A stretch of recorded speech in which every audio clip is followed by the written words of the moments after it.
कितने भी सीट जीतकर बने, वो लग तो रहा है जिस तरह का मूड माहौल बना है कि एनडीए की ही सरकार बनेगी, तो ऐसी वापसी में कौन से स्टॉक्स आपके रेडार पर होने चाहिए। हमारे साथ सुमित भी जुड़ गए हैं और साथ ही साथ यतिन। सुमित, फटाफट से बता दीजिए, क्योंकि अब हम उस जोन में जा रहे हैं कि रिजल्ट्स पर अब बड़ा एक्शन आएगा। 19 अप्रैल को दरअसल ये 7 फेजेस वाला चुनाव शुरू हुआ था, तब से लेकर अब तक कितना एक्शन और कितना वेल्थ क्रिएशन? देखिए 19 अप्रैल ये पहला चुनाव की तारीख थी जबकि वोटिंग शुरू हुई थी और 1 जून को ये खत्म होंगे और इस ड्यूरेशन के बीच में मार्केट ने अपना एक बढ़िया रुख दिखाया है। करीब 22 लाख करोड़ की जो मार्केट कैप है वो बढ़ते हुए दिखाई पड़ी है इस पूरी ड्यूरेशन में बीएसई की तरफ से। पहले चरण से लेके अब तक निवेशकों की जो पूंजी है उसमें एक अच्छा खासा इजाफा होता हुआ दिखाई पड़ा है। 19 अप्रैल को पहले चरण से अब तक करीब 22 लाख करोड़ रुपए के आसपास की नेटवर्थ जो बीएसई की मार्केट कैप है वो बढ़ते हुए दिखाई पड़ी है और स्मॉल कैप मिड कैप में भी एक जबरदस्त एक्शन देखने को मिला। ना केवल ये बल्कि इस ड्यूरेशन में तमाम सेक्टर्स के अंदर भी एक बड़ी रफ्तार आते हुए दिखाई पड़ी है। एक करके सभी आंकड़े आपके सामने आएंगे। पहले 19 अप्रैल का जो पहला चरण था उस समय पर मार्केट कैप करीब 394 लाख करोड़ के आसपास थी, जो कि अब करीब 416 लाख करोड़ के आसपास, यानी कि मोटा मोटा 22 लाख करोड़ के आसपास की मार्केट कैप बीएसई की इस ड्यूरेशन में बढ़ते हुए दिखाई पड़ी है।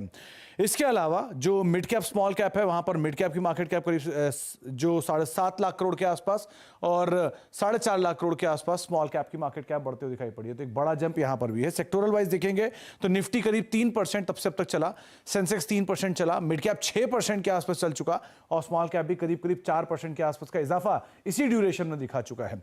इतना ही नहीं, एक जोरदार तेजी आई कैपिटल गुड्स स्पेस में। आपने कोई भी नाम देख लिया, सीमेंस, एबीबी, कमेंस, सब में जोरदार रफ्तार, 14% सेक्टर चला।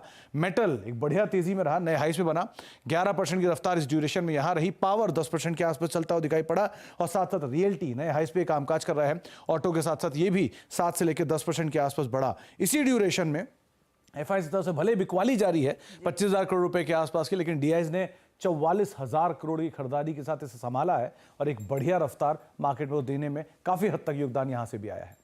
जी हाँ, तो ये अब तक का रन रहा, लेकिन यहाँ से आगे जब वो नई सरकार बनेगी, अब वो जितने भी मेजॉरिटी से बने, सवाल यही है कि मौके आप अगले कहाँ ढूंढेंगे। तो सीएलएसए ने इसकी भी तैयारी आपके लिए की है, 54 स्टॉक्स की एक अच्छी लिस्ट बनाई है और यतिन यही बता रहे हैं। यतिन बताइए, किस पर भरोसा है अब मोदी 3.0 की जो तैयारी अब मार्केट करने लगा है? देखिए, सीएलएसए का आज एक बहुत बड़ा रिपोर्ट आया है मोदी 3.0 पे, यानी एनडीए की अगर फिर से एक बार वापसी हो जाती है और नरेंद्र मोदी फिर से एक बार पीएम बन जाते हैं तो जो मोदी स्टॉक्स है वहां रैली बरकरार रहेगी। इनफैक्ट सीएलएसए को लगता है कि अगर पीएम मोदी फिर से चुन के आते हैं तो बहुत बड़ी रैली आपको स्टॉक्स में देखने को मिलेगी। खास करके पीएसयू स्टॉक्स में फिर से एक बार चमक आपको आती हुई नजर पड़ सकती है। जहां तक कि स्टॉक्स का सवाल है, जो मोदी स्टॉक्स हैं 3.0 वाले, वहां बहुत जबरदस्त पावर मिल सकता है। खास करके स्टॉक्स जो है एनटीपीसी, एनएचपीसी जैसे काउंटर्स में आपको अच्छी तेजी देखने को मिल सकती है। इसके अलावा पीएफसी, ओएनजीसी, आईजीएल और महानगर गैस जैसे काउंटर्स में आपको तेजी जबरदस्त तरीके से आती हुई नजर पड़ सकती है। 54 स्टॉक्स यानी 54 स्टॉक्स की लिस्ट बनाई है, जहां ये जो पीएसयूज आपकी स्क्रीन पे आ रहे हैं, यहां सबसे ज्यादा प्रेफरेंस सीएलएसए दे रहा है पीएसयूज में। जहां तक कि प्राइवेट सेक्टर कंपनीज का सवाल है, big boy Reliance Industries, Bharti Airtel और इंडस टावर सीएलएसए की पसंदगी के लिस्ट में आते हैं। इनको लगता है कि टेलीकॉम सेक्टर में फिर से एक बार रिफॉर्म्स के चलते ये सारे स्टॉक्स मूव हो सकते हैं। इसके अलावा बैंक्स पे भरोसा रखता हुआ दिखाई पड़ रहा है सीएलएसए, तो एचडीएफसी बैंक, एक्सिस बैंक और आईसीआईसीआई बैंक, ये तीनों जो लार्ज कैप प्राइवेट सेक्टर की बैंक्स हैं, अपनी साइज के हिसाब से इसको छाट के सीएलएसए को लगता है कि ये स्टॉक्स भी जबरदस्त तरीके से मूव कर सकते हैं। इसके अलावा इंडसइंड बैंक, बजाज फाइनेंस और इंश्योरेंस स्पेस में मैक्स फाइनेंशियल, इन स्टॉक्स में भी सीएलएसए को लगता है कि ओवरवेट रह के चलना चाहिए।